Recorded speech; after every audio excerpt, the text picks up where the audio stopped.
this session. So yeah, that's okay with the speakers. I just checked. This session is entitled "The Role, Significance, and Potential of Local Governance in Governing Climate and Clean Energy Futures."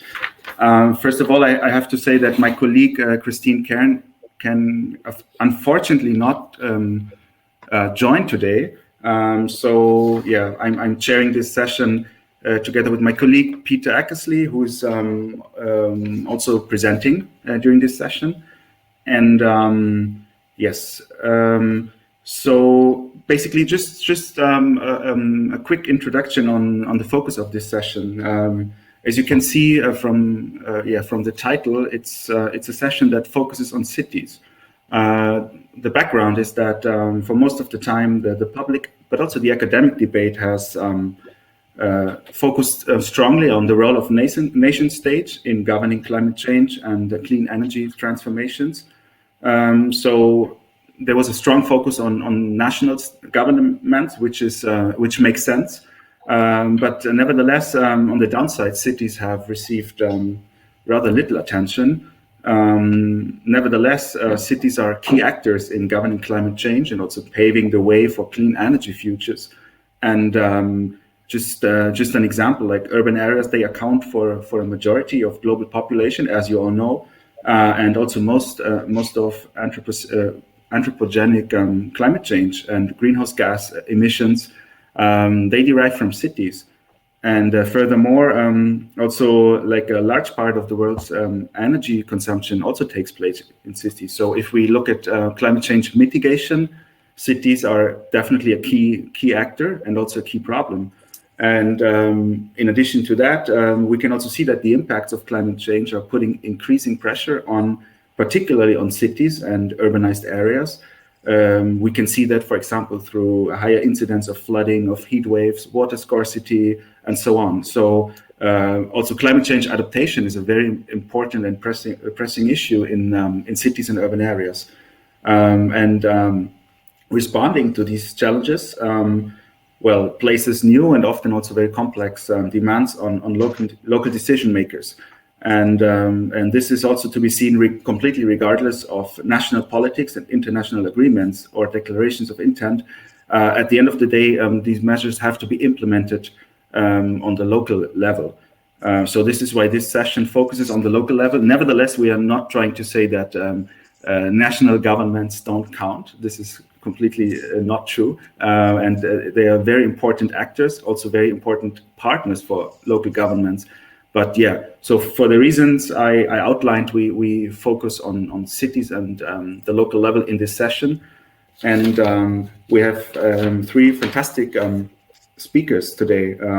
We have Thomas Hickman with us, who will start. He's a research fellow at the Copernicus Institute of Sustainable Development in Utrecht in the Netherlands.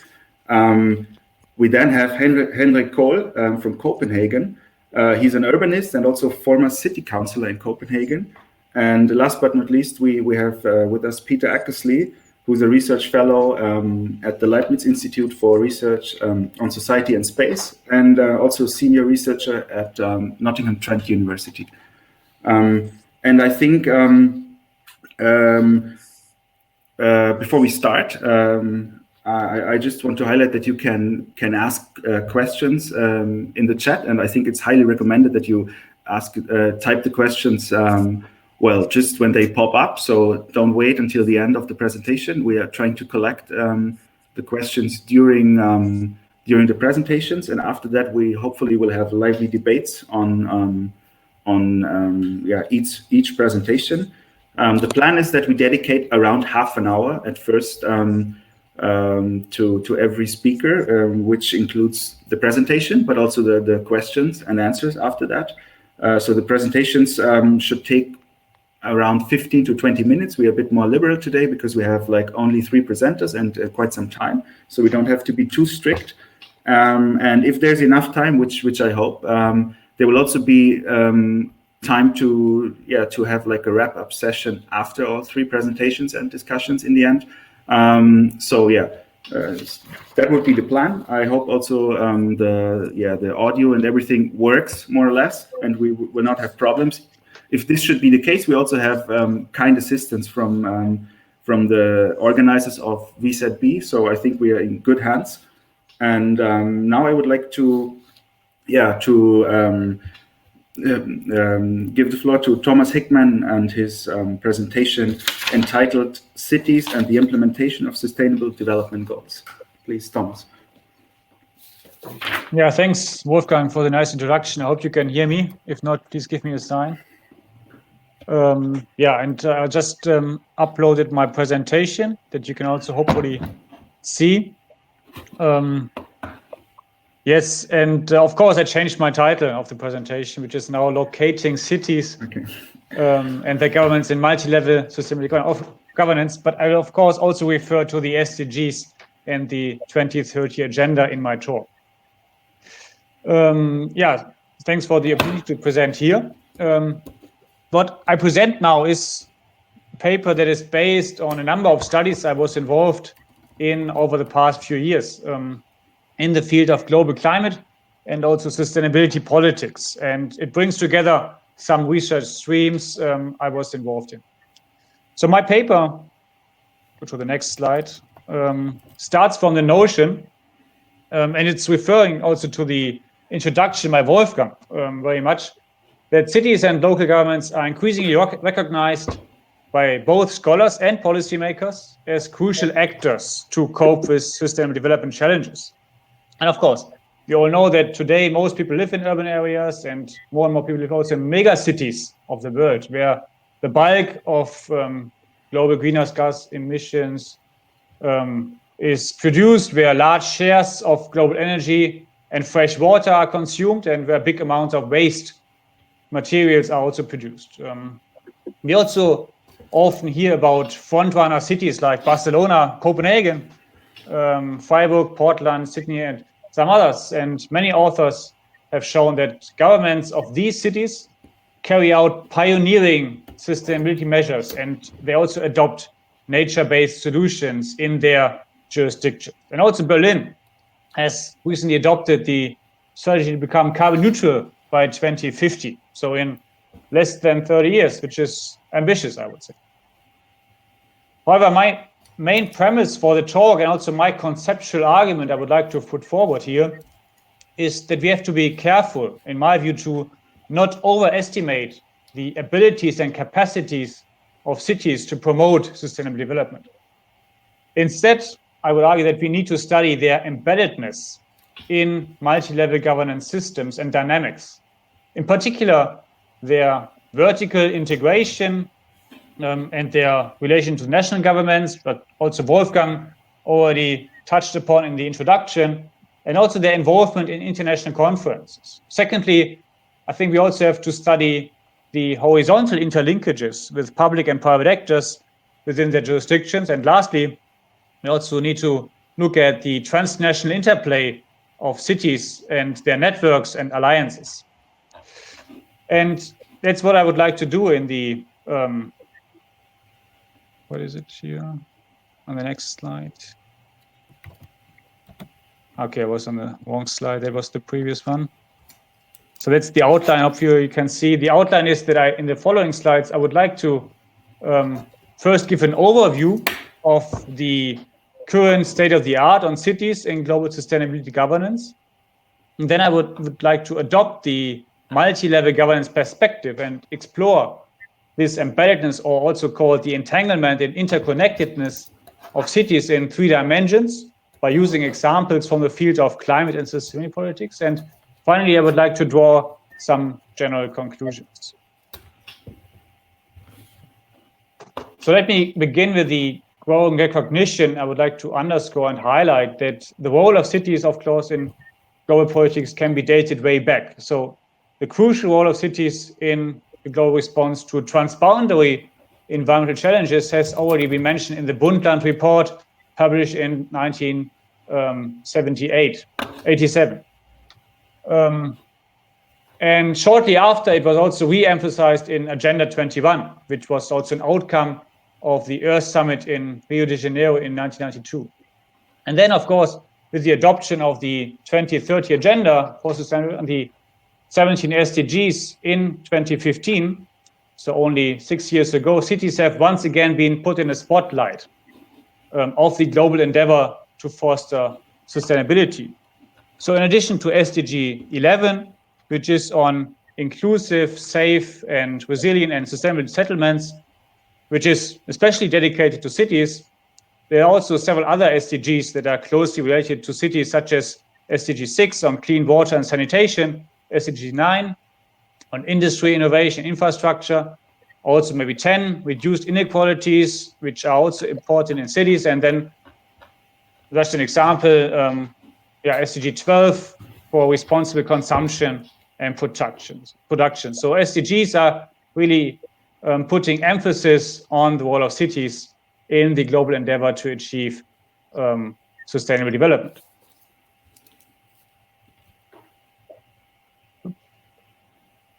Too far. And then let me have a look at the literature, what is out on the role of cities in global politics. So several scholars have argued that cities and their governments are important, and scholarship has, of course, evolved considerably. And these authors have pointed to global trends of decentralized decision-making, and they also refer to the changing relationship between cities and the local governments to national governments, and also to funding agencies, international ones, also to including to the World Bank, for instance. And studies in this field also have drawn considerable attention to the role of cities, and first and foremost with regards to climate change. And all these studies, I would argue, have enhanced our understanding of the significance of local level in global sustainability governance, and also in many other policy domains.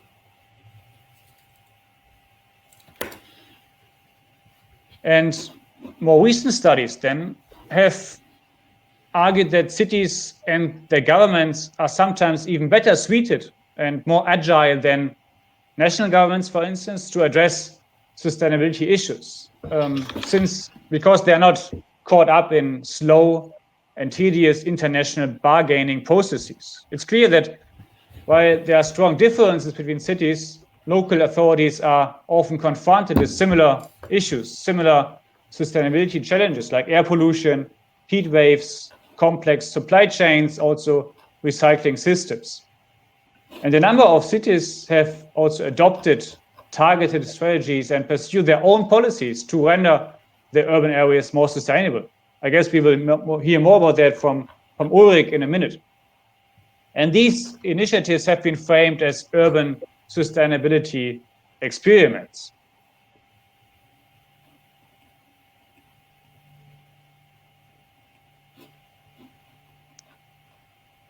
Right. And some cities and some of these pioneering initiatives to promote sustainability have been contrasted with the lack of ambition of national governments to fight global environmental problems. This has, in my view, led to frustration with the international negotiations going on transboundary sustainability issues like climate change, for instance, but also biodiversity loss and continued land degradation. And several scholars have pointed to alternatives to the slow process of intergovernmental bargaining, and they particularly devoted attention to cities and their governments as solutions. And this evolving scholarship has raised high expectations in the role and function of cities and local governments in the global response to climate change. And Benjamin Barber's books, first one, I hope you can see it here, If Mayors Ruled the World, Dysfunctional Nations and Rising Cities, and the other one more recently in 2017, Cool Cities, Urban Sovereignty and the Fix for Global Warming. They are prominent embodiments, I would say, for such great hopes that are placed on cities for solving the issue of climate change.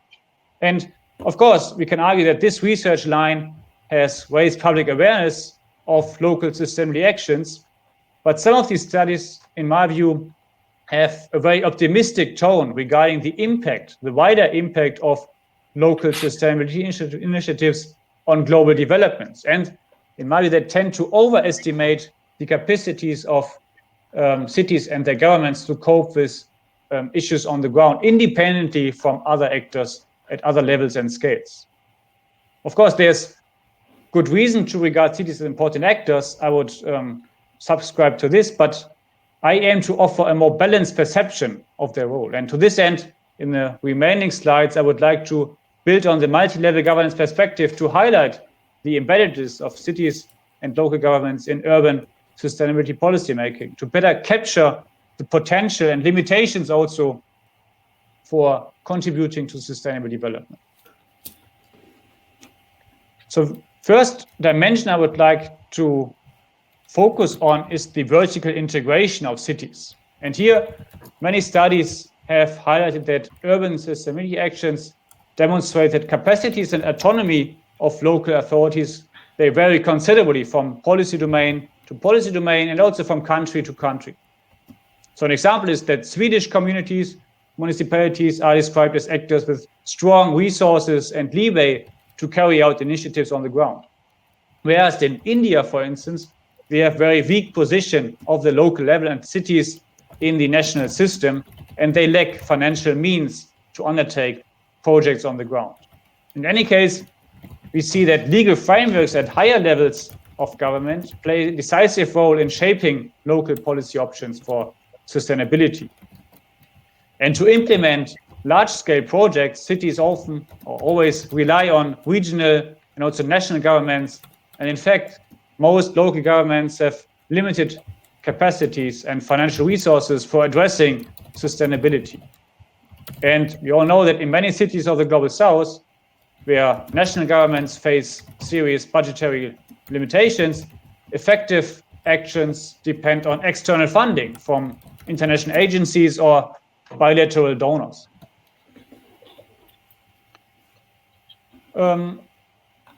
And we also have observed that cities are increasingly engaged in international conferences. And in the global climate regime complex, cities have officially been recognized as governmental stakeholders 10 years ago.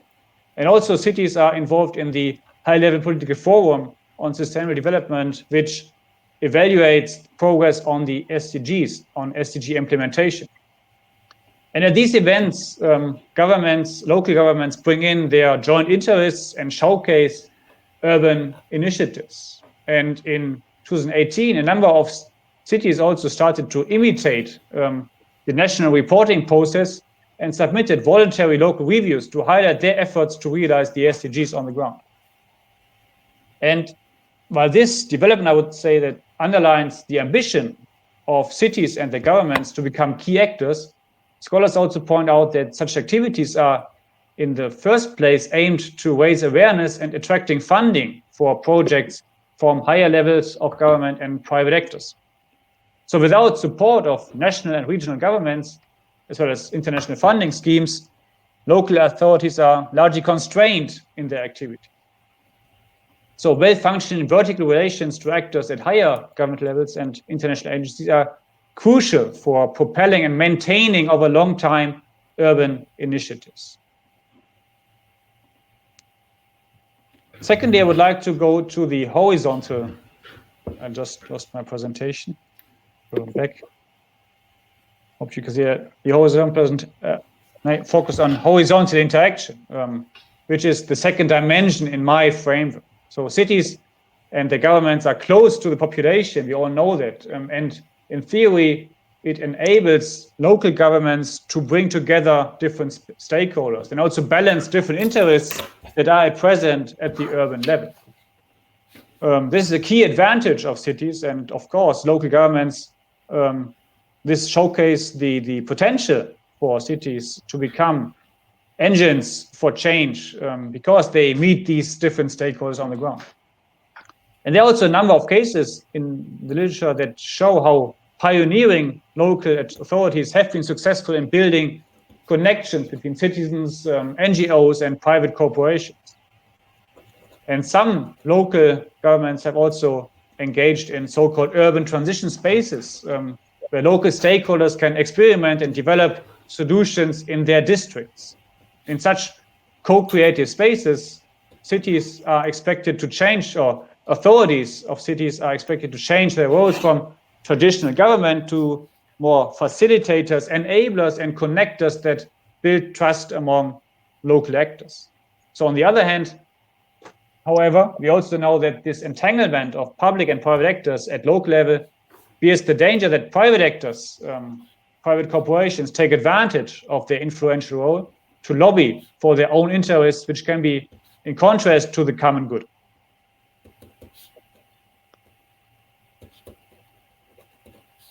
And in such horizontal interactions, we also know that scientific actors can play a crucial role for enhancing sustainability at local level.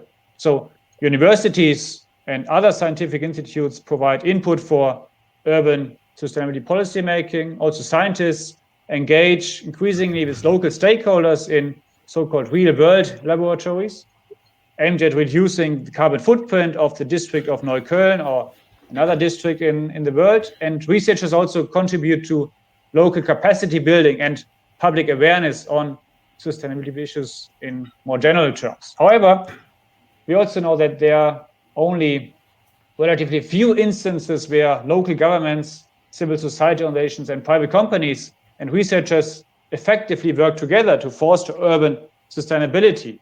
So while there are some examples, mostly in highly industrialized countries, the broader potential of such collaborations still needs to be exploited, in my view.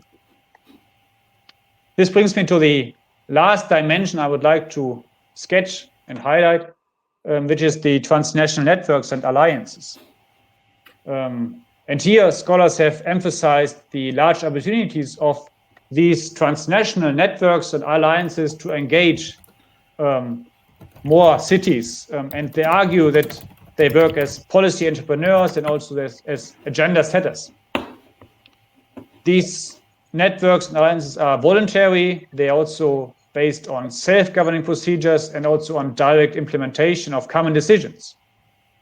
And they can, to some extent, according to some authors, overcome the constraints of national decision-making and international bureaucracies because they are not bound to party interests and not bound to strict political timetables. At the same time, other authors have highlighted that these alliances and networks lack funding and heavily rely on financial flows from national governments and, again, international agencies and private foundations to maintain their services. And this dependence on other actors renders cities, again, prone to capture by external interests.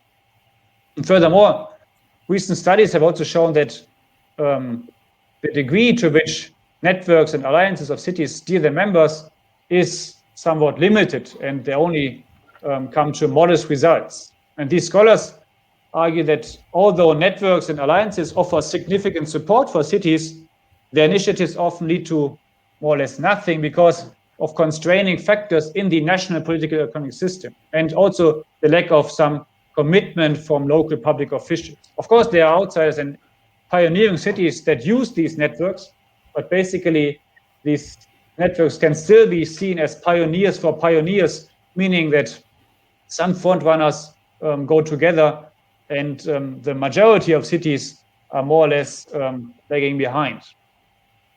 And this is also shown by some authors that criticize the lack of effectiveness of city alliances in the field of climate change. So in conclusion, the general impact of these alliances, despite the potential, is still rather low in terms of concrete projects that are pushed by alliances and networks. This brings me now to the conclusions of my talk.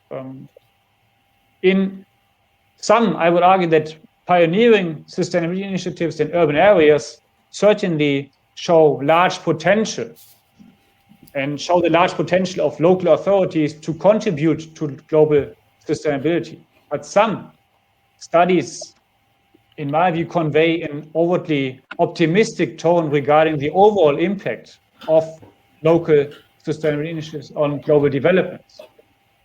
They, in my view, tend to overestimate the agency of local governments, and they seem to neglect that cities are heavily contingent on support from public and private actors to carry out effective actions in urban areas. And to make this conceptual argument, I look at these three dimensions of embeddedness of local authorities in multi-level sustainability governance. So cities are relying on regional and national governments as well as international funding schemes to launch, maintain large-scale projects, initiatives. And local authorities face structural barriers when designing innovative urban sustainability actions that bring together different stakeholders and have to expand their traditional governing role to more of a connector. And lastly, the wider impact of alliances and networks on local sustainability is rather low and opens the door also for external influence. With regard to the Sustainable Development Agenda of the United Nations, the 2030 Agenda, we all know that to foster global sustainability and achieve the SDGs, efforts by all political and societal actors are required. And to exploit the full potential of local governments, urban sustainability initiatives must go hand in hand with higher levels of policies and programs, and they also have to enhance ownership of local stakeholders and be integrated in networks and alliances. And due to their proximity to citizens, local authorities have a great position in the multi-level governance system, allowing them to act as transmission belts between the 2030 Agenda, which is coming from the United Nations and national governments, and then to the policy on the ground, the plethora of local stakeholders operating in the field of sustainable development. However, such a function, a transmission belt function, which is the potential of cities, of course, requires steady support from other government levels, also requires stable funding streams and continuous peer-to-peer learning in networks and alliances. So the main objective of my talk was to argue in favor of a more balanced perception of what the potential and the limitations of cities are and their governments in promoting sustainable development worldwide. Thank you very much for your attention. Yes, thanks a lot, Thomas, for your presentation.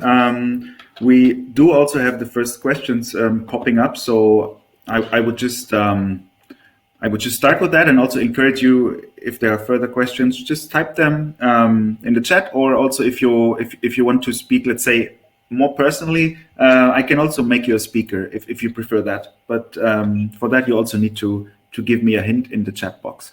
So the first question that we do have is from Anne, and she would like to elaborate a bit on transnational networks and alliances.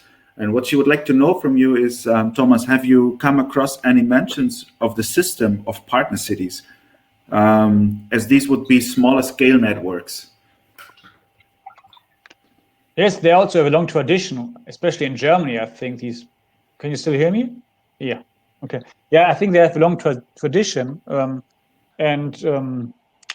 yeah, there's of course also not only focused on energy issues and also not only focused on environmental issues. They have a broader aspect, and they are a good addition to networks and alliances, and also they support peer-to-peer learning on a low level, I think easy level, and they have also full potential. But again, I think even though this is a great way to communicate across borders also and exchange solutions for coping with sustainable development on the ground, I think still it's not solving the budgetary constraints and institutional constraints that all these cities face. But I don't want to downplay such bilateral partnerships between cities. I just want to say that still it can help to help cities to become more innovative, but it cannot really help them to solve the budgetary limits they still face. Okay, thank you. Then the next question I have here is from Neil Stockman, who is asking, I wonder if you are aware of work or have yourself considered whether the debate on invented versus invited space could be transposed to the agency cooperation of cities in the context you've mentioned. No, I haven't heard about that, so it's new to me. I will look it up. For me, it seems to be like another experiment, right? So we observe so many experiments on the ground, and this is really something to become optimistic about, that experiments are often invented and put forward and launched at the local level. And in the long run, there's hope that these experiments will also inspire other governmental levels to fund and to support such experiments on the ground. But I think this is what we need. We need a structured approach to support such experiments in cities. And this is also referring to what Christine Kern is supposed to be also chair of this panel would like to say, I guess, that we look at upscaling of such initiatives, right? So upscaling of experiments, and this is, I think, a strong need, or we need to invest our time and thinking into how we can upscale or diffuse, that's the other category, diffuse experiments going on the ground. Okay, thank you for that. We have a further question from Victoria Brendler, and her question is, how do rural areas compare to cities in terms of A, influential political actors as a driving force for change, and B, existing structures that can be built upon? What can we transfer, if anything, to rural settings? Yeah. Okay, I'm not an expert on rural areas.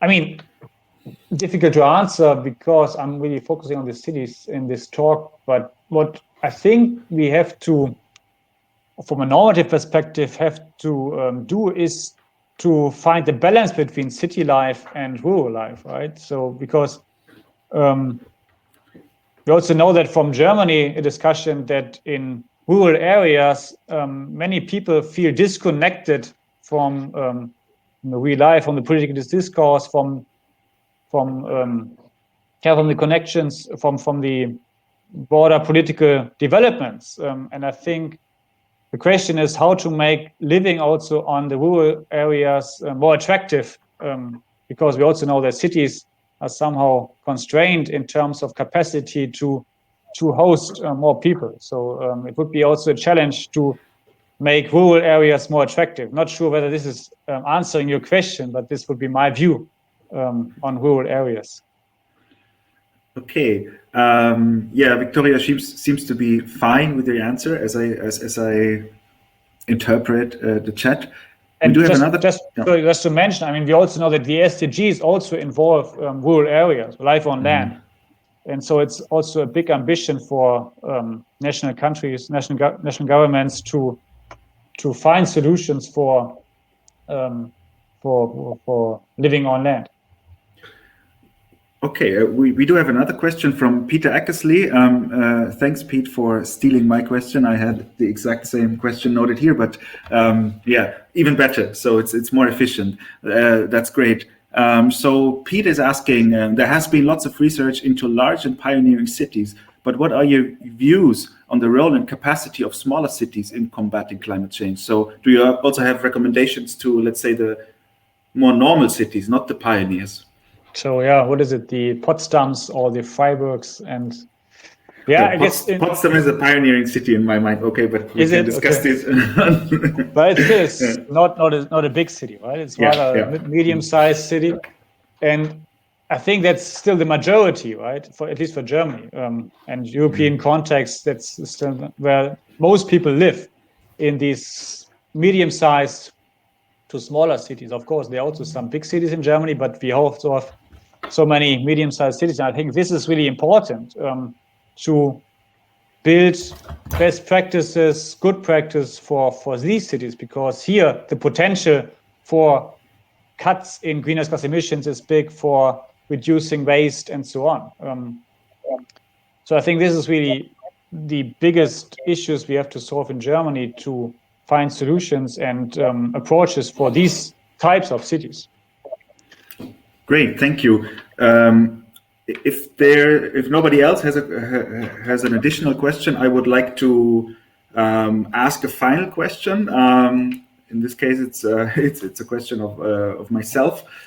So you gave us a nice overview over the, let's say, key milestones of sustainable development, starting with the Brundtland Report in 1987, continuing with Local Agenda 21, Rio Conference, etc. What I find astonishing is that, I mean, this Brundtland report is quite old now, right? And the SDGs, they were put in place, I think, in 2015 or 16, which is like, it's a long time ago.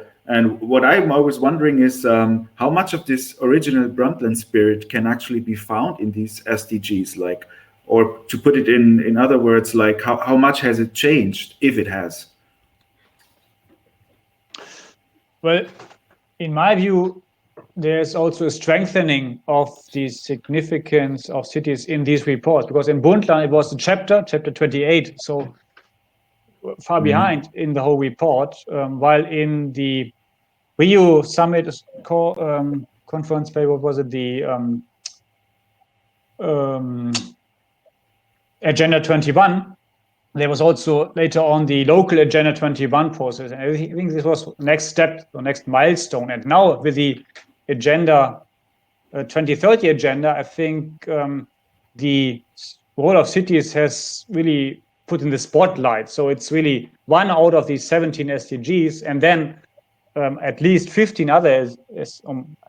Maybe life on land is one example where the cities are not very prominent, but in most other SDGs, cities are so important. Also in the sub-targets, in the 169 sub-targets, cities play such a prominent role. So in my view, there's a strengthening over time of the significance of cities. And you also mentioned introduction, right? I mean, there are so many now people, more people living in cities than in rural areas, and this means that cities have gained in importance, but it doesn't mean at the same time that cities and city governments have the solutions. They need to be supported, integrated. Of course, they are the spaces where the solutions are implemented, but they cannot really solve the issues alone. They are also with the SDGs, they are overburdened with the challenge to solve these issues on the ground, and they cannot do it alone. They are not isolated actors. They need to be supported, and this is my argument I would like to make. And nevertheless, of course, cities are stressed and emphasized as important players, but they need to play with others to solve these issues.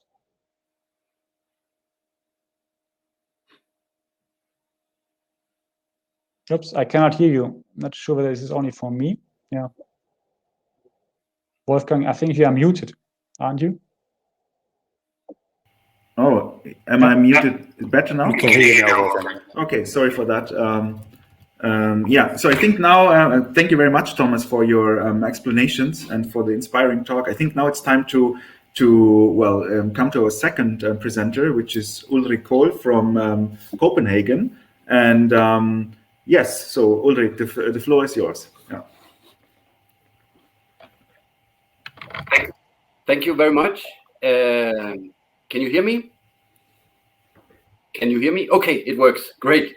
I'm talking to you from Copenhagen in Denmark, and I'm very excited to be here and this good company, and looking very much forward also to the continuing discussion. And thanks, Wolfgang, and also Christina, who couldn't be here today, for inviting me on board. It was a fascinating talk, Thomas, and I will pick up on some of the points that you mentioned. First, I'll see if I can get my slides rolling, which seems to be not so easy. Can you maybe help me, Wolfgang? Because yeah, there are these three dots. Can you hear me now? Does it work? Yeah, so there are these three dots. If you click on them, there should be something called Content Library, and it doesn't work for you? It has been working until now, but now I'm not able to put them on? They are empty. Does it? I just tried. Can somebody see something? Cool. So I think in this case, I think if you want to navigate from slide to slide, I will have to do it, right? Probably. Or you can probably not navigate in. No, I tried to navigate. Yes. You can? Oh, great. I can navigate. Okay. Yeah. It's perfect. Okay. I can navigate. So, okay. Yeah, the way I'll pick up on Thomas' presentation is talking about the danger of private corporation or private interest capturing a local climate project. So, first of all, navigating, I'm presenting a case study, which is, hang on a second.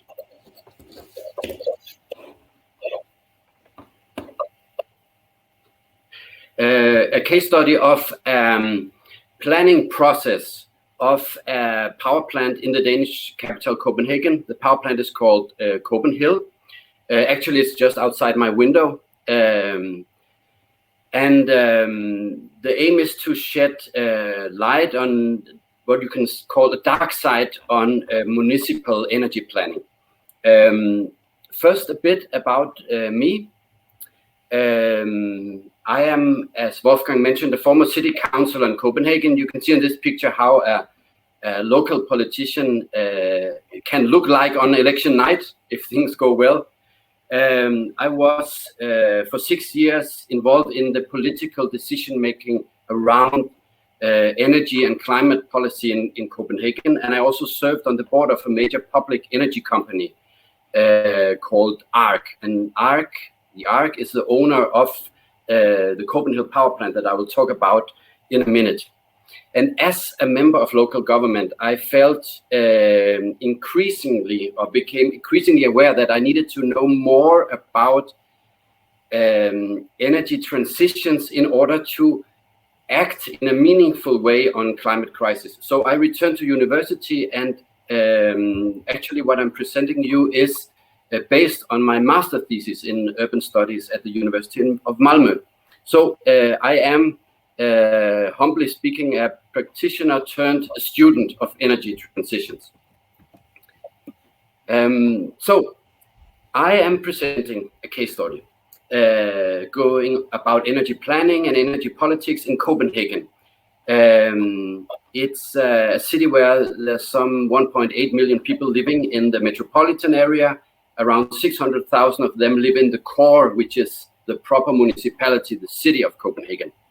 You can say, politically speaking, Copenhagen is pretty much a center-left city. It has been governed by social democrat-led coalition governments with a social democrat lord mayor for more than a century, and still is. And this is, as I said before, a story of the dark side of energy transitions. So it's a story of ambition, of power and intrigue. Oh, what's happening with these slides? So back. Ambition, power and intrigue. And actually, it's about how a great plan to build a power station that can curb carbon emissions go wrong. It was actually begun as a rational plan. It was in a setting where there was a lot of money available. There were strong democratic institutions who were in charge of making this happen. And the concrete power plant was linked closely to Copenhagen's ambitious vision to become the world's first carbon neutral capital by 2025, in just 5 years. Still, it went wrong.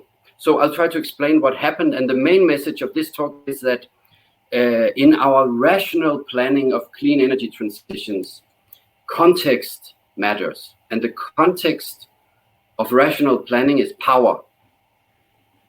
And at the end of the day, it might be power dynamics that decide what is presented as green and what is perceived as green and clean. So let's go back 10 years. This is 2011, and there's a bad cloudburst in Copenhagen, and large parts of the city is underwater. Insurance damage is almost 1 billion euro. It's the worst extreme weather-related event, or the most expensive in Europe in that year. And the cloudburst changes the political agenda in the city.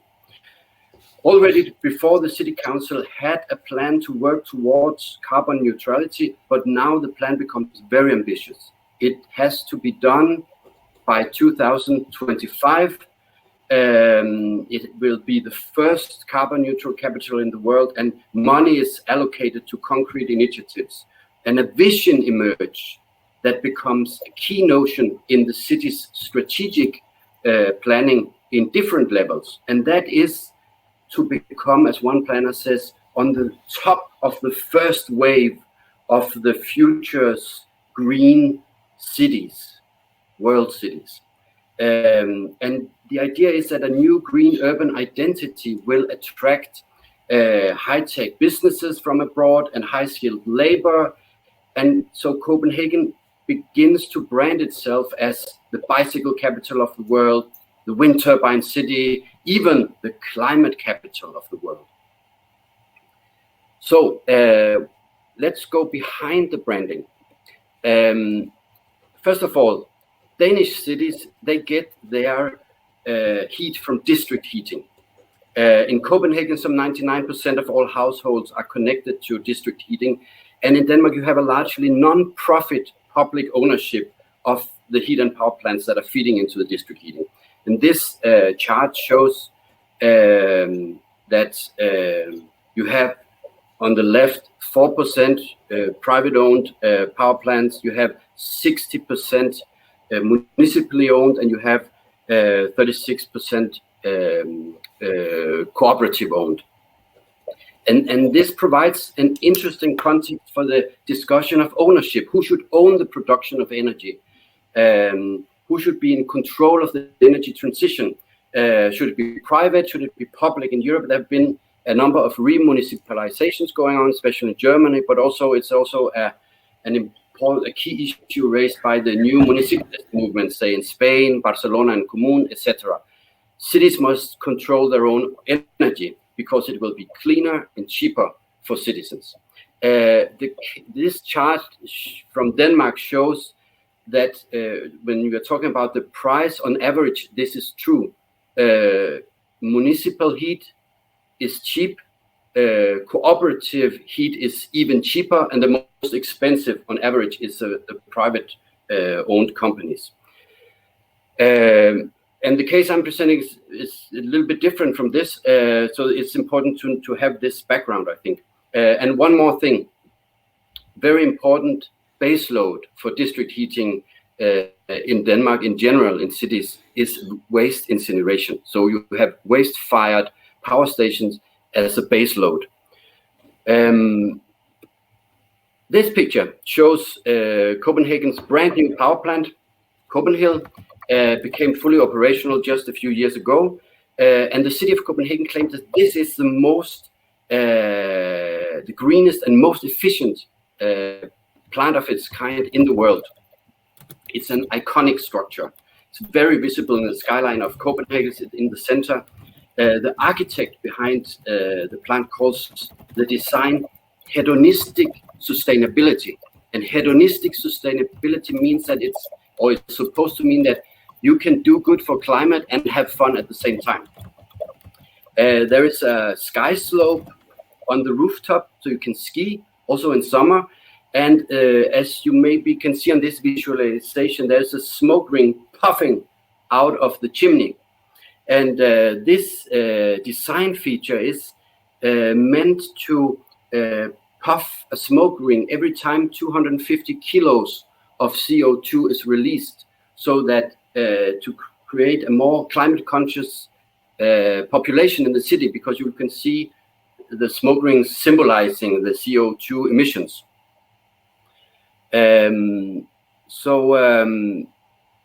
The price of this is around, of the plant is around 500 million euros, and it has become pretty famous in the world. Power plants are generally not very famous, but as power plants go, this is a known one. It's hailed as a sustainability success, and it receives a lot of positive international media coverage. Let me just show 50 seconds, if I can. I'll try to exit these.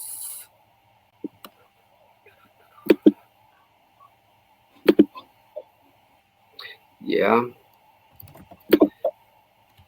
Are you seeing this? I hope you are.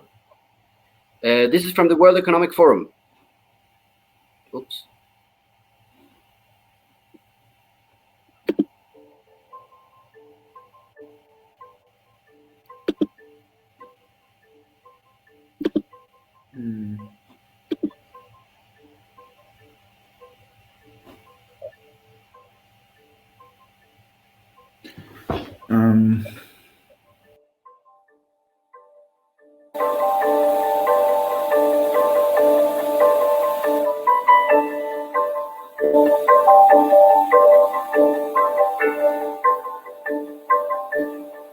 Yeah, Ulrich, we can't see the film, I'm afraid. I don't know if you're trying to show it. Yeah, I'm showing it. Okay. And you're not seeing any? No, I think maybe it might be if you're linking to an external source on the internet, then it's not coming through the software, so nobody else can see it, I'm afraid. Okay. Okay, never mind. You can hear me. Yes. Okay. Perfect. Don't worry. What this is a promotional video for green growth, actually, from the World Economic Forum, and the main message is that you can have growth and great climate solutions at the same time, and the proof of this is Copenhagen's new power plant. The funny thing is when you see this kind of videos, and there are tons of articles in international media outlets of the same kind, referring to the Copenhagen power plant, the story is largely fiction, apart from the part that you can ski on the rooftop, which is true.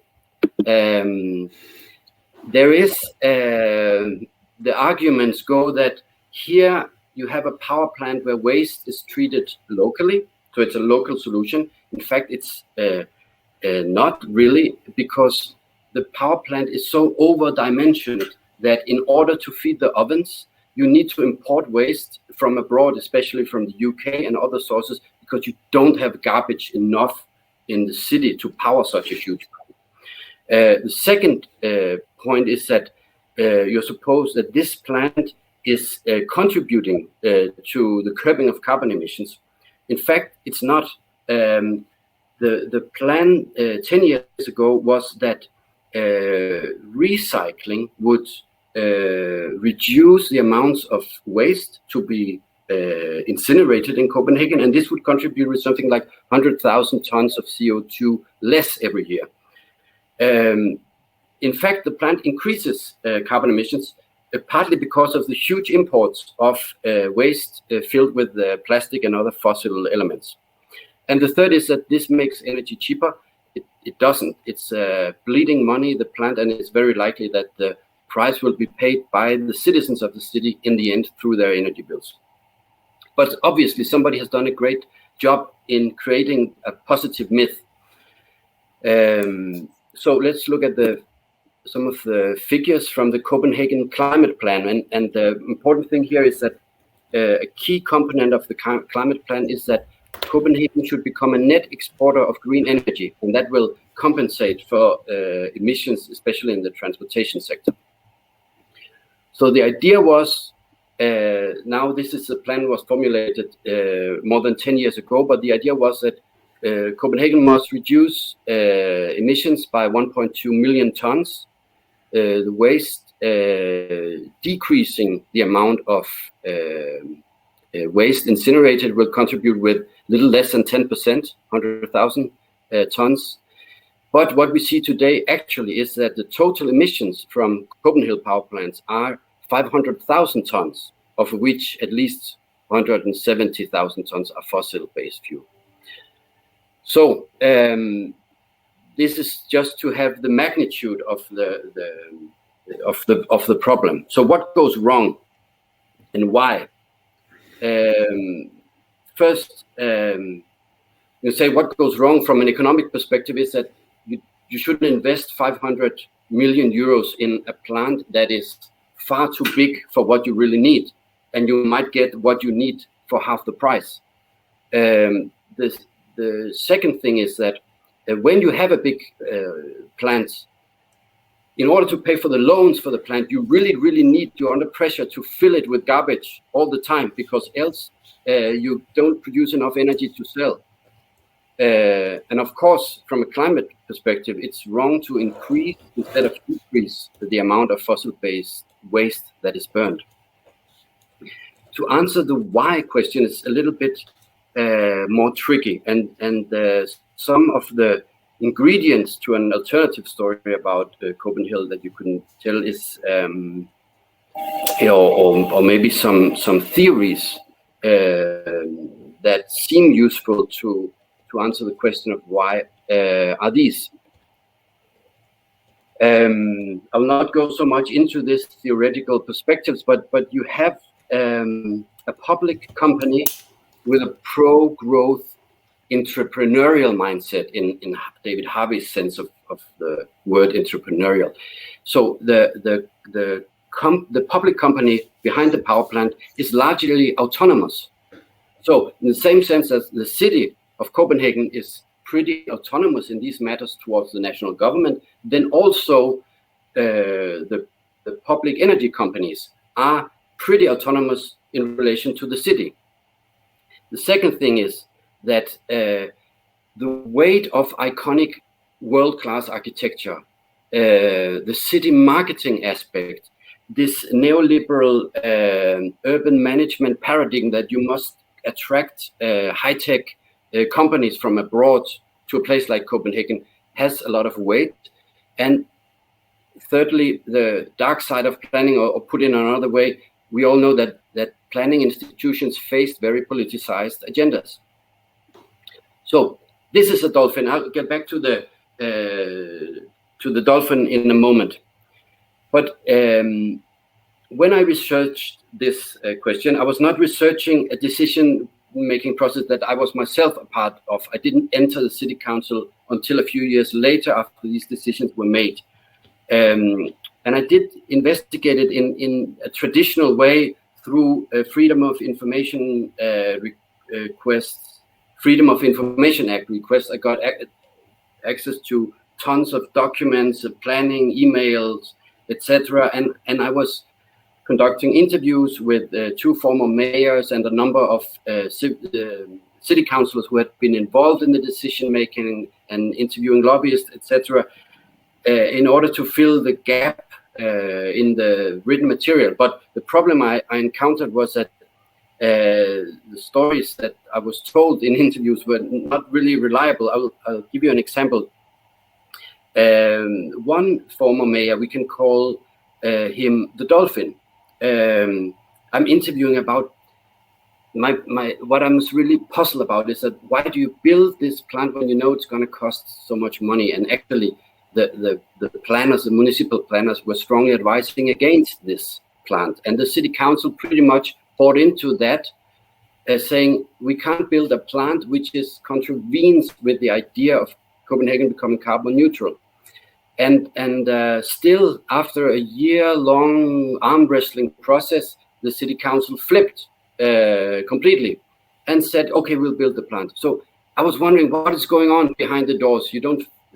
There was not really any material explaining these discussions, and all the time the arguments was like, but it seemed more rational. So I'm interviewing this former mayor, we can call the Dolphin, and this is a symptomatic situation in all these interviews. So suddenly I say, but there's another former mayor, we can call the Albatross, who said that at that meeting there was another agenda and you actually proposed this or that. And the Dolphin says, now I quote, the Dolphin did like this, okay, like stop recording. So I stopped recording. And the Dolphin says, is it off? it's off. And it was off. I'll say the dolphin said, I'm quoting now, she should just shut her dirty mouth. And she was told that by the Lord Mayor. Shut your fucking dirty mouth, or this could become very unpleasant. No, I hate her. So it was typical of these interviews that you would have one version on tape and completely different version off tape, and none of them would fit with what somebody else said. So I decided to include another source of data, which is corridor talk. The kind of things that powerful people tell other powerful people in the city council, which are not often very truthful either, but which reflect what in the mindset of politicians could be credible and could be meaningful. So it's almost some kind of folkloristic evidence. So this is the basis of my findings, you can say. And so what I find is a clash between two different urban visions. There is a green coalition forming around the urban, the municipal planners, and initially the whole city council supports this. They are guided by these very dry things like, we need to cut carbon emissions, we need to have a sound business case, we need to recycle more, and they enlist the support also from the national government. The minister of environment supports this, even though the national government has nothing to say about building this power plant. Yes or no? On the other side, there is a growth coalition, which is strongly attracted by the idea of city branding, Copenhagen as a green world capital. And the growth coalition is centered around the public energy company, and they enlist the support of different national figures, especially in the trade union movement, who see this as a possibility of job creation. Here you see, this is at that time the Minister of Environment. She's very much into recycling. She's standing almost on top of a garbage bin. Denmark must be a zero waste country, etc. And the city council feels that, of course, we can't build this plant. However, the Lord Mayor that you see here at that time, Frank Jensen, the person to the right, here he's looking, the architect is presenting this iconic building as a power plant that you can ski on top of it. He's super attracted to this idea. But there's no majority in the city council for building this. But as pressure mounts during a full year, the project is not advancing because it's not rational. There are no arguments for it. But the pressure from different important members, leaders of national trade unions, starts to flip or make certain fractions of the city council unsure about, do they really want to stand tall on this issue? And then a detail happens that maybe is the last drop in the bottom. This person is I don't know if my computer's making like this. Okay, this person enters the game. He is a newly elected national politician who has become Minister of Finance, which is not related to this issue of building power plants. But he comes from a provincial town called Esbjerg, close to the German border, where the head of his campaign was the shop steward at a local machine factory. And this machine factory is awarded a contract at the power plant. But the power plant is not going to be built. So the factory, the machine factory, will lose a very, very big order. And this national politician then joins a campaign to make this built in order to create jobs in his hometown. He doesn't say that it's like that, but this flips the coin. and eventually leads to that the what we can say the growth coalition wins the issue. The plant is adopted, but before that, the municipal planners are pressured to make a new forecast that describes this plant as green instead of the contrary. But then green is framed in other dimensions. Before, green was about curbing carbon emissions, recycling more waste. Now green is more about the leisure, that you have a green park where you can go skiing on top of the power plant, and you have a great chimney where there's not so much pollution coming out. And in this sense, it's a green plant. So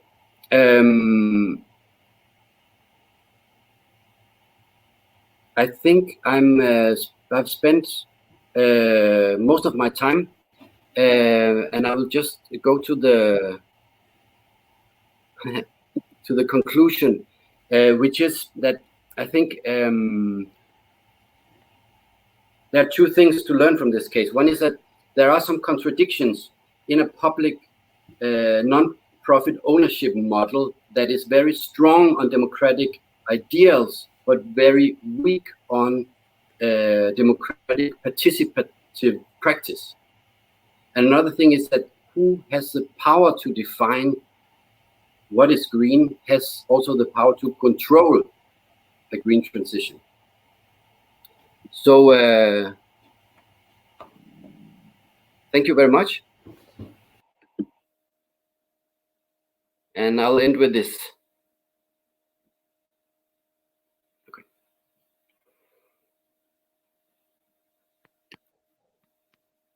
Yeah, Wolfgang, we still can't hear you again, I'm afraid. Okay, now it works again, or? Yeah. Better Yeah, now? excellent. Thank you. Sorry for that. Yeah, Ulrich, thank you so much for your super inspiring talk. I didn't want to interrupt you when there were like unfortunately we couldn't see the video, but an idea might be that you just post the link, online link of the video, then at least participants will have the opportunity to watch it by themselves. I didn't also want to say that during your presentation, because then the attention would shift maybe, which would be a pity, of course. Everybody is more than encouraged to ask questions now. As I said before, also I can turn people into speakers if they want to address or ask a question, raise a question directly. So please fill the chat.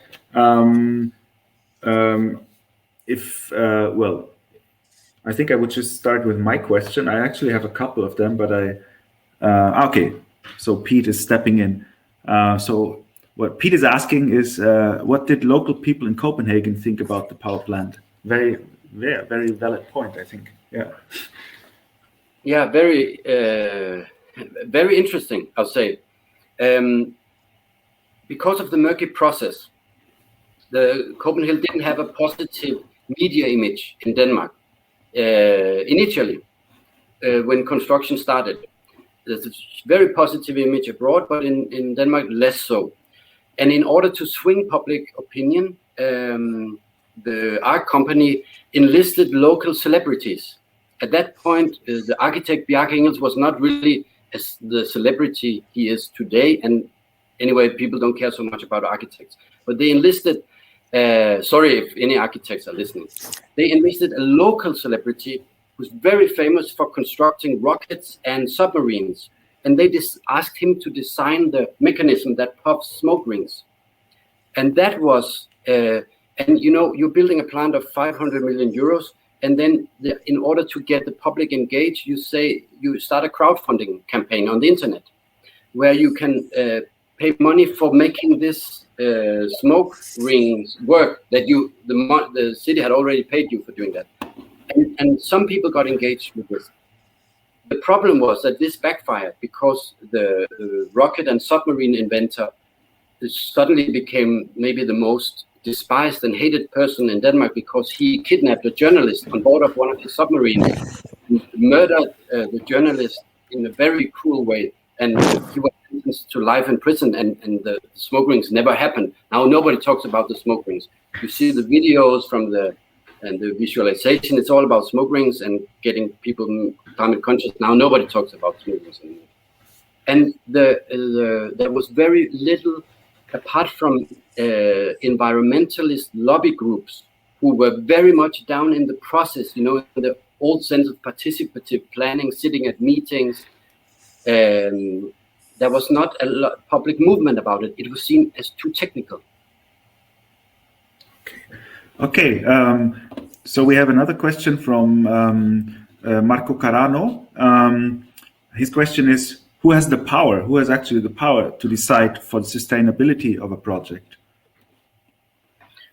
That's a very good question, because there is not, that is something that is slowly being introduced now in municipal context, in the political decision making in some municipalities in Denmark now, that you must have the climate price of a project. The same way that you have an economic calculation, you used to have the climate calculation. But until now, this does not exist. And if you don't have that calculation, I mean, then you can't make the next step. Then it's only the price. You can use the price as a valid argument. This is too expensive, or this is a bad business case, a good business case. But you can't really argue in the same way, is this a good climate case? And hopefully, introducing a climate price of projects in general can be one small step towards a more responsible, sustainable way of energy decision making. Okay, great. We have another. It's rather common from Anna again, but it's not a question, but you might want to elaborate on that anyway. So she says, some of your arguments reminded me of the remunicipalization movement in Germany. I think you know what I'm talking about. A lot of movements hope that these projects increase energy democracy, but the reality does look a bit more complex. Yeah. As I said, not necessarily a question, but maybe you might want to comment. Yes, but I think Thomas, the previous presentation, also touched this point. If you want to have local decisions, vertical decisions, you want to invite people on board, citizens, environmentalists, local businesses, you are also opening up for pressure. I mean, and if you don't have a very clear set of rules, and if you don't have transparency, then all the kind of democratic ideals you can have around such an institution might not be worth anything at the end of the day. I mean, because of course people will try to influence local decision making, and some national centers of power, not necessarily national government. It can be national trade unions or national business interests or media interests, can be very, very powerful in a local context, even in a small country like Denmark, where the capital is almost everything and the rest is province. I'm talking now like a Copenhagen. But then imagine how in a smaller town the power relations will be. Okay, thank you. I think we are really running a bit out of time, so I want to be very quick. Let's say there are two more questions that I would also like to be asked, but yeah, just Ulrich, if possible, keep your answers as short as possible. Also, I would love to ask a question, but I will decide on short notice if there will be time for that. So there's Marco Carano again, who is just asking. Well, where was it here? Yeah, he's asking, maybe we should give back the power decision to professionals who do not have a second agenda, which at the end is personal interests. What's your comment and your stand on that? Yes, I mean, that's the idea, that you have professionals, energy planners in the municipality. But who protects them when they are put under pressure to say, now make new plans? Okay, you made the right plans based on rational argument. Now we need you to make rational arguments for the contrary case. They have to do that. That's part of the game of democracy. They should do what the political leadership says. So it's not so easy to have a technocrat government of the energy transition at the local level, I think. And there's a question of Rachel McCrory. As a former city councillor, how do you think such lobbying and power interests might be managed or governed differently for sustainable and just energy transitions? And what role did the temporal element of 2025 target make to the vested interests in decision making? I think the goal setting of going climate carbon neutral by 2025 is very important, and is increasingly important in the overall politics of Copenhagen. It's not, I don't think it's going to happen personally, but it's important for pushing the green agenda. I think that one way to balance lobbying vested interest is including citizens in a substantial role on the boards, on the decision-making levels in local government. There are some mechanisms for doing this, but it's not done enough. It's not done a lot. Okay, thank you for that. Yeah, I do have another question, but I think I will try to ask it to you in person or somehow, because we're really running out of time. And so I would like Peter Eckersley to share his slides with me, or with us, of course. Yeah, sorry. And yeah, Pete, the floor is yours. Yeah, thank you, Wolfgang. I'll just hopefully get this to work. Okay. Can people see that? Yeah, excellent. Yeah, thank you. Thank you, Wolfgang. Thank you for the other two presentations as well, which I found really quite interesting. I remember many years ago, I was told in a training session for how to deliver a presentation, never to begin with a caveat or an excuse or some kind of apology. I'm actually going to begin with two caveats. One of them is that, firstly, this article has now been published. Obviously, the conference was supposed to be held last spring when this article was still in the review process, but it's actually was published in September in Renewable and Sustainable Energy Reviews, and we talk about climate ambition and carbon neutrality in 327 European cities. So if anyone wants more information, then you can find it online and read it. I think it may even be open access. My second caveat or excuse would be, normally I tend to do qualitative research, and I'm particularly interested in the kind of power politics that sit behind the policies of city governments, the kind of thing that Ulrich and also Thomas were talking about in their presentations, the different dimensions of vertical and horizontal relationships between different actors and how they shape policy making. This is a quantitative paper. There's not that much kind of numerical whiziness goes into it, but it's still based on 327 different European cities and their climate strategies, the plans that they published or didn't publish up until 2019, the end of 2019. So this was a paper that I put together with 37 other academics from across Europe, and all of us looked at the plans that were published by different cities in the countries in which we were based. Now, I'm based in both Germany and in the UK. I looked at the ones in the UK. So I work 50% for Nottingham-Trent University in the UK and 50% for the Leibniz Institute on Research on Society and Space in Erkner in Germany with Wolfgang and also Christina Kern, who obviously can't be here today, unfortunately.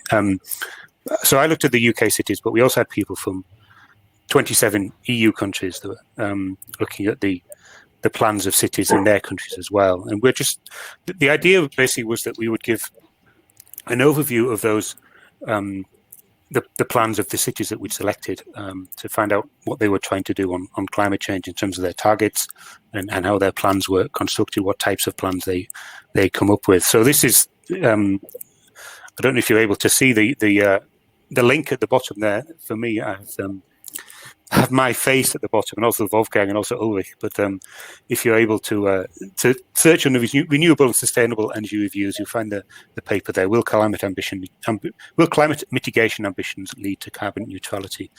An analysis of local level plans of 327 cities in the European Union. The UK was in the European Union when we collected the data, and therefore we counted it amongst 28 countries. So basically the idea of the research was that we would investigate whether the climate mitigation goals that were set out in the plans of these 327 cities were ambitious enough to meet the Paris Agreement. Basically, the idea of the Paris Agreement that there would be carbon neutrality by 2050 or sooner in order to keep global temperature increases below 2 degrees, ideally, and if possible, below 1.5 degrees centigrade. As against pre-industrial levels, as I'm sure everyone here is familiar with. So we analysed the ambitions according to the type of plan that were produced, the size of the city, the combination of adaptation and mitigation aspects within a single strategy, and whether those cities were also members of climate networks, to try and work out what the relationships were between these different factors and the level of ambition of the city. So we performed this kind of assessment across different cities in Europe, and basically the idea was that we'd select a representative sample of different cities in different countries.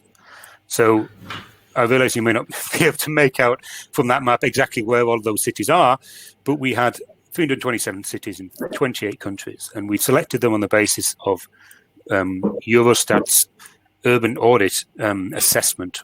It used to be called the urban audit. I can't actually remember what it's called now, but they select a cross-section of cities from across Europe in all of the different European countries based on the size of the city. The idea being that each city each country will be represented geographically according to the different regions of the city, in terms of the sizes of the city, and also in terms of the socio-economic makeup of those different cities as well. So theoretically, we will get a cross-section of different cities in Europe and their strategies on climate protection.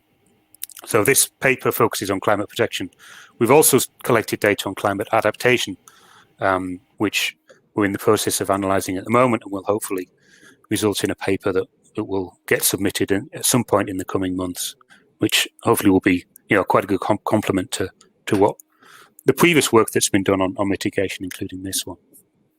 So the methods, the first thing we did was we grouped the mitigation plans according to the drivers, or why the plans were produced in the first place, and the type of plans, as we call them. So we had a kind of a dedicated municipal local climate plan, is MLCP, the abbreviation we came up with it. Otherwise, it would have taken up a whole load of words in the article if we'd written that out in full every time. So the extent to which they were kind of comprehensive and standalone, whether the municipality had developed these plans by itself, autonomously, so an A1 type of plan, whether they were legally required by national or kind of regional legislations that each city should have to produce a plan, or whether they were kind of internationally induced by things like membership of the Climate Alliance or the Covenant of Mayors. If you're a member of these networks, then generally speaking, you need to produce a plan, or you need to set out targets for carbon emission reductions.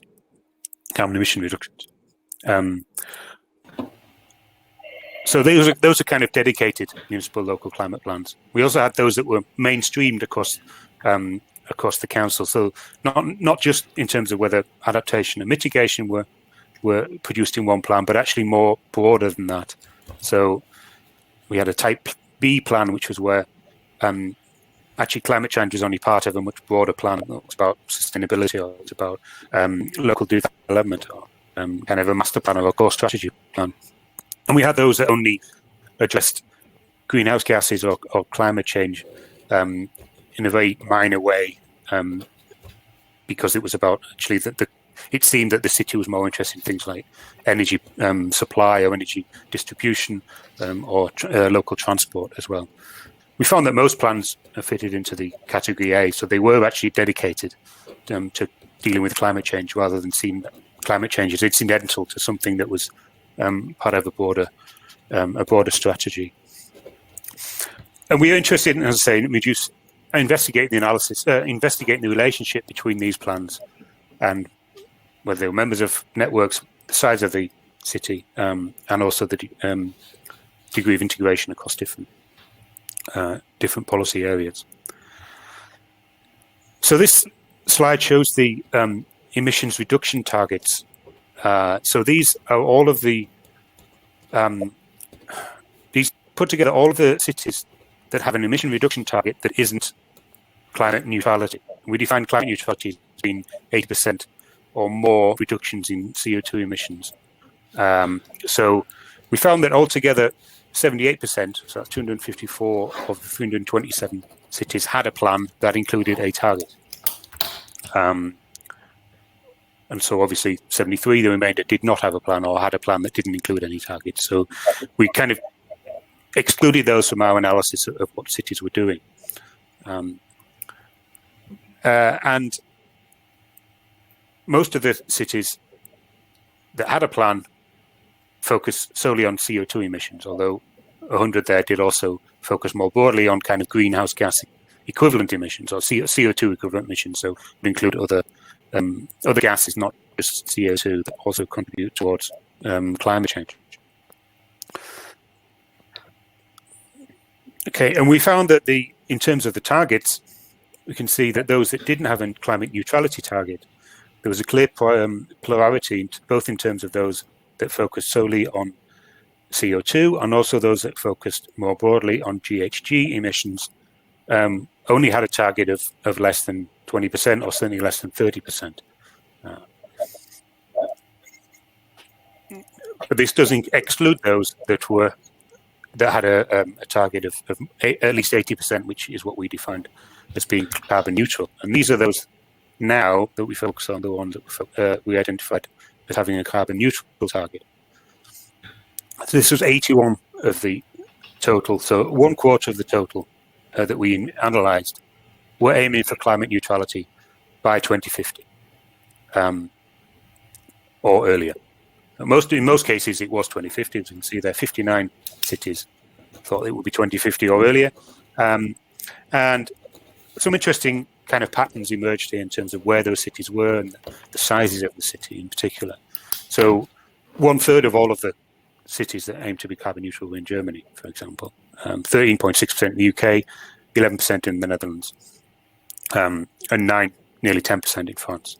And all of the Danish cities in the example. But yeah, one thing I'll get to later on is obviously, this is a high-level strategy that we're focusing on, and obviously we've just heard from Ulrich once you dive deeper into the machinations of local politics, it'd be interesting to see whether actually these targets are achievable or not, or the extent to which they're taken seriously really by the municipal decision makers.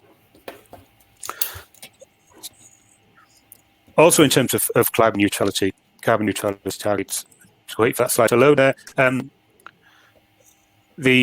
In terms of those that are aiming to be carbon neutral, we found that overwhelmingly they were the bigger cities. Now, because of the sample that we took, we had a decent proportion of smaller cities as well. You see that 51 of them were between 50 and 100,000 inhabitants, and 5 were less than 50,000 inhabitants that wanted carbon that were in the sample.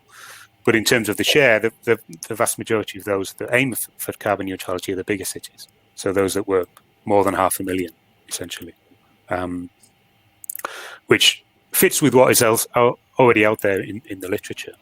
General kind of assumption really now based on studies of this nature and also more qualitative ones as well, that the bigger cities have got more capacity to develop and to implement more ambitious policies. They can access to the necessary kind of research and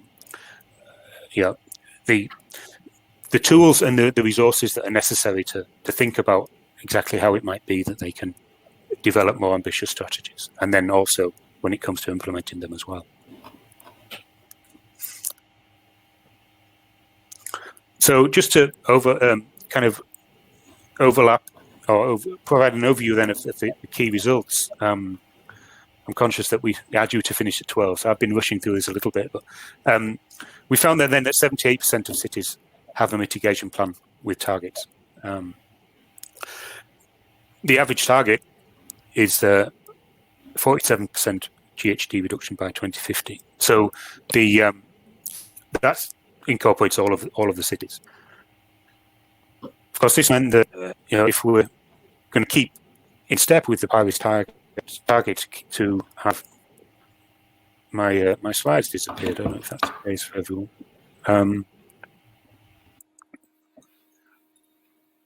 Try and get it back. Could you see Ulrich? There. Okay, it's back now. Can everyone else see it? Yeah. Excellent. Yeah, if we're to keep in step with the ambitions in the Paris Agreement, then ideally, well, everyone will be carbon neutral by 2050. So we're only really halfway there. I mean, just as a caveat on that, as I say, the majority of cities that we looked at that were aiming for carbon neutrality were those with bigger populations. And so this 47% is, as a population, is taking each city on an equal basis, not in terms of the proportions in population. So if we were to add together the entire population of all of the 327 cities, it would be more than half of those, per head of population that are aiming for carbon neutrality. But of course, these are only the targets that they've set out. And as we've seen from Ulrich's presentation, it's questionable as whether actually many of these targets will be achieved or not. Only 1/4 of them are striving for carbon neutrality, most of which are aiming for 2050, on average by 2045. I mean, we did find a few outliers that were going for it much sooner than that, Copenhagen being one of them, but also other places, particularly in Northern Europe, which was another key finding that we had in the fourth bullet point there, by the geographical spread of those cities that are more ambitious in Northern and Western Europe. So we found that, for example, in half of the countries, so in 14 of the countries, there weren't any cities that were aiming for carbon neutrality at all. They were much more skewed towards Scandinavia, the Netherlands, UK, France, and Germany. Those that are aiming for zero carbon emissions, net zero by 2050. Other key factors, as I said, also city size and climate networks. Those cities that were involved in things like climate ambition, Covenant of Mayors, Climate Alliance, these kind of things, also much more likely to be aiming for carbon neutrality by 2050. Whether that's, you can probably say that the relationship is going in both directions there, that maybe membership of the network makes them more likely to be ambitious in terms of climate, but also being ambitious in terms of climate means that they're more likely to be members of the network in the first place. So, okay. But then underpinning all of this, as I said before, European cities really must double their ambitions if we're taking this as being an accurate representation of where they are and where they're aiming to go by 2050. We're only really halfway there to meeting the Paris targets. At least we were at the end of 2019 when we did this analysis, or when we finished doing the analysis. I do know since then a number of cities that I've been involved with in the UK and also in Germany have published more ambitious strategies. And obviously 2019 was a big year in terms of the public awareness of climate change with the whole Fridays for Future movement and Greta Thunberg and people like that. And so it may be that that has fed through over the last 14 months or so into more ambitious policies in some cities than was previously the case. So I don't want to give up hope entirely just yet, but certainly the situation at the end of 2019 was that there's still quite a long way to go. And obviously, further research is needed to evaluate the effectiveness of some of these measures, because we're only really looking at policy as set out on a piece of paper at the moment, albeit endorsed by the city and the council and the mayor, and therefore you would hope officially taken seriously by the municipality. But in probably just about every case, you wouldn't expect the people who endorse the policy at the moment to still be in office by 2050. Okay. So just one final slide, which summarizes, I suppose, the genesis and of this whole project that has produced a whole number of outputs about comparing climate mitigation and then more recently adaptation in different European cities. It began with a cost initiative back in 2009, and there have been quite a number of different publications in various different journals that have come out then, that have kind of culminated in what I've just talked about now, that, as I said, came out in Renewable Sustainable Energy Reviews in September. I've only joined this consortium of people over the last 2 or 3 years, so I wasn't involved in most of the earlier stuff, but there is quite a wealth of publications out there, and hopefully, as I said, there'll be more coming, certainly in terms of adaptation in the near future as well. Okay, and I think we have about 9 minutes left for questions. Thank you.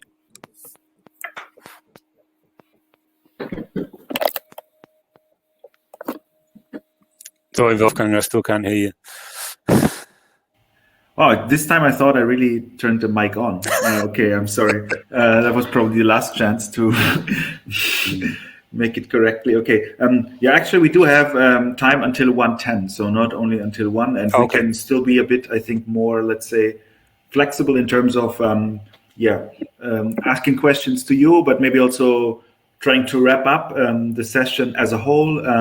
So we don't have to strictly finish discussing your paper at 1. That's what I want to stress. There is already the first question of, I think it's Thomas Hickman, right? Yeah. So he's asking you, Pete, what is your explanation for your finding that cities in Northern and Western Europe are most ambitious in terms of carbon neutrality? My assumption is that cities in these countries have stronger support from regional and national governments, but maybe there are other reasons. I think his assumption is certainly partially correct. I mean, certainly in some of the countries. So in England up until 2010, for example, and also in France, and also in Germany, as we'll be aware, for those cities that have at least received funding from the federal government to develop climate mitigation plans. It was a requirement of those cities, if they receive that money, that they would produce these plans, that there would be some kind of strategy to essentially to provide, to show central government how they were spending that money. It's not been the case in England since about 2012, I think. But I think that the resources that they provided certainly helped to kind of coordinate those relationships a bit better, and probably maybe help to raise awareness in the municipalities themselves, as well as obviously by providing those extra resources, made it easier for them to produce, or in many cases, force them to produce these plans and set these targets in the first place. I think maybe another thing is about public awareness as well. I mean, obviously, the study that we did was only very kind of superficial, in that we only looked at the plans. We didn't look into that much in terms of any causal drivers of what led these plans to be developed, other than what was already publicly available. We didn't go in and do in-depth case studies in some of these places to find out exactly why it was that they'd produced a plan or why they hadn't produced a plan. So it may be that, I mean, certainly one thing that I know that is out there in the literature is that things like the presence of the Green Party in local city governments does result in more ambitious local policies on climate change. And certainly if you look at many German cities, for example, they're much more likely to have Green Party members on the city council than some of those in Eastern Europe, for example. So I think there's only a number of factors, but we didn't really go into them to find out exactly which were more important than others. Okay, thank you. There's another question from Ulrich. And he's asking, why do cities in some countries do not set up CO2 targets, CO2 reduction targets? Yeah. I don't know. I mean, yeah, again, that this isn't really something that we analysed in any depth in the study. I think that it would be similar really to my answer to Thomas's question. And in some places they weren't required to do so. And if you're not required to do so, then I mean, certainly, I think in just about every European country, climate mitigation is a voluntary function for local government. It's not something that they're required to do,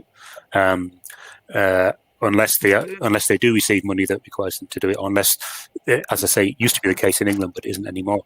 And so, if you're not required to do it, and you haven't got many resources, and you don't really want to raise taxes or upset some people in the local population that might not want, might not want some kind of traffic ban in the city centre, or might not want some kind of tight restrictions on local planning, or the kind of things that city governments can do, then why upset anybody? And I think it's an understandable position that they would take in some cases if they think it's not going to be popular. Okay, thank you. I would also like to comment. So that's, I mean, I think we're all aware that this is quite a impressive set that you do have here. I mean, that's pretty unprecedented that we have such a large scale overview on climate mitigation ambitions within Europe, also dispersed all over the continent actually. So this is a huge set, and there was also, as everybody has seen, a decent amount of scholars working on that, probably for quite some time. And what I'm asking myself is how could we researchers, for example, use this set? What should be the next step? How can we should this study help us to identify let's say suitable case studies? Because my impression was a bit also, especially after hearing the talk of Ulrich, that case study research is still very important, in-depth case study research, qualitative case study research, because as we have seen, there's maybe something behind a climate neutrality target. So I would like to learn something about that. What would you recommend us how to further study? Yeah, I would agree entirely, and not just because that's that traditionally that's been my own focus and my own method to have more of a qualitative, in-depth study of something. And and it's only really by adopting those methods can you address Ulrich's question and can you address Thomas's question as to exactly why is it that some cities have set these targets? Why have some cities not set targets? And why have some cities got plans and other cities not got plans? And so, I would, as you said, Wolfgang, I think this is it provides perhaps a potential menu or potential list of selection of possible case studies. So you can go in and identify those that have got ambitious targets. So Uppsala in Sweden, for example, aims to have 110% GHG reductions by, I think it's 2040. So it will be a net below zero, basically. Whether that's through planting loads of trees or whether that's through funding sustainability projects elsewhere. Or I'm not entirely sure, but because I didn't do the Swedish cases. But then, examples like that would be really interesting to look at.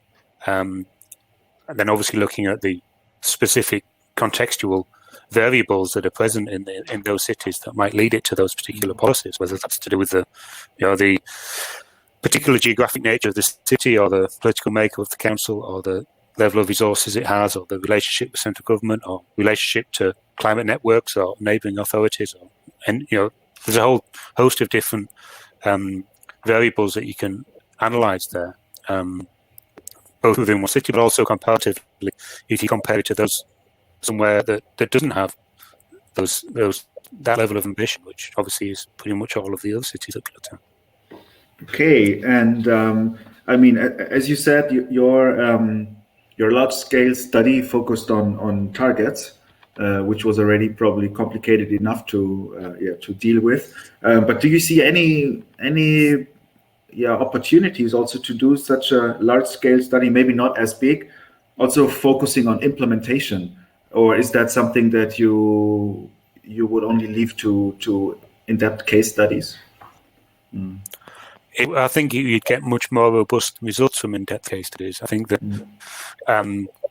unless the cities themselves have already set out the option to produce, say, regular monitoring plans or regular implementation reports that demonstrate exactly what they've done and show how the particular initiatives that they may have introduced may have resulted in lower carbon emissions over a period of time. And I think it will be difficult to conduct those kind of studies purely based on desk research, which is essentially the method that we adopted, because I think in many cases that kind of information won't be publicly available, if indeed it's collected at all in the first place.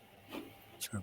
Okay, yeah, thank you for that. I think we are almost running to the end, but so I would also like to give the opportunity to everybody in the audience to ask further questions. No, sorry, Kai Schulze. No, I think we have to include him, of course.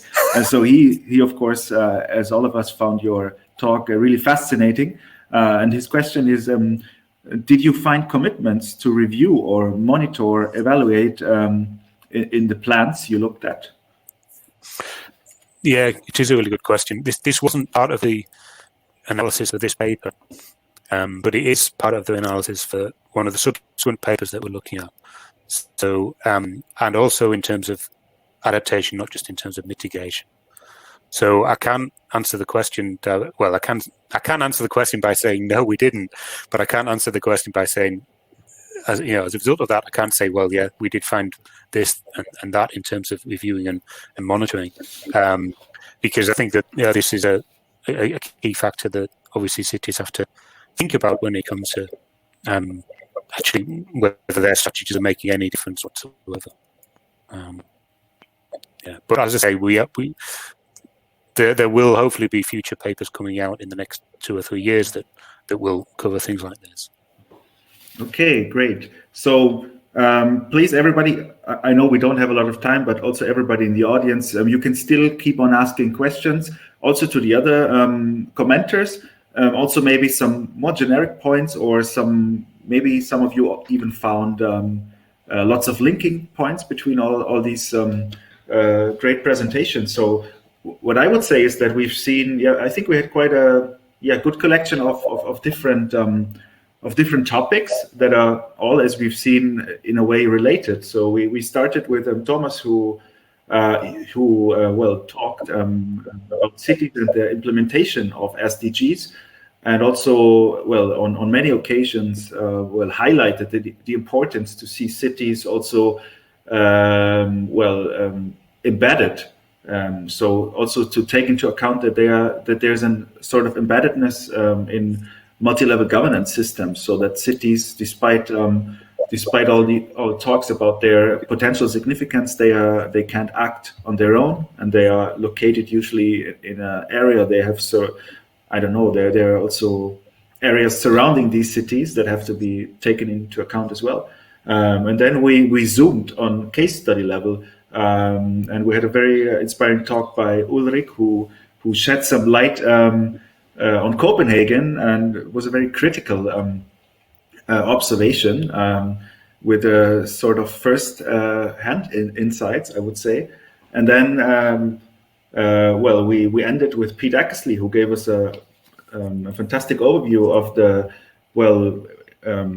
climate mitigation plans and targets in European cities. Like, it was, I think, 327 cities that their sample covered. So we do have now a sort of large-scale overview on that.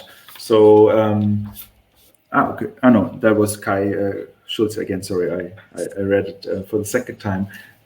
So if nobody has like urgent questions or something, I would also like to use the opportunity to get back to Ulrich again, because I could not ask my question to him because I was afraid we were running out of time, and I also wanted to give enough, dedicate enough time to Pete's presentation.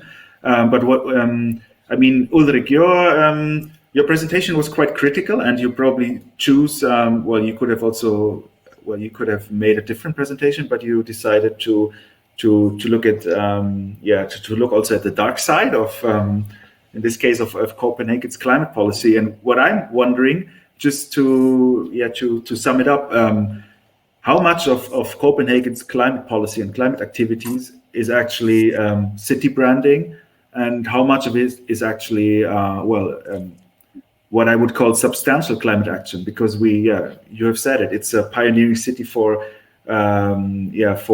mitigation, now for adaptation also with regards to the cloudburst events that you managed, not managed, but that you talked about. Then of course it's a bicycle city and everything, so seems to be a front runner for everything. There seem to be great city branding strategies in place, but it's very difficult to know like where are they actually leading and where is it in your mind a bit more contested. I think it's a little bit difficult to answer all the aspects of this. But first of all, I think the commitment is real. But after a few years, when the low-hanging fruits have been picked up, and you get to make decisions that can challenge fundamentally the way things are, let's say, for example, traffic in the city, then it gets very, very difficult. And Copenhagen is I think I mentioned it before, is very much, is counting very much on constructing a lot of wind turbines, not only in the city, but now there's not much more space inside the city. Also in the sea, just outside the harbor, and in other places. In order to make the calculation work like this, the city sells a lot of clean energy, so in that way it compensates for the emissions. Other municipalities, they do like what Peter said, they buy into some schemes of planting trees somewhere. So in this sense, of course, it's positive and the commitment is real.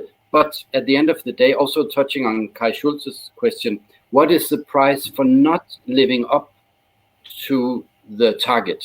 When you come to 2025 in Copenhagen,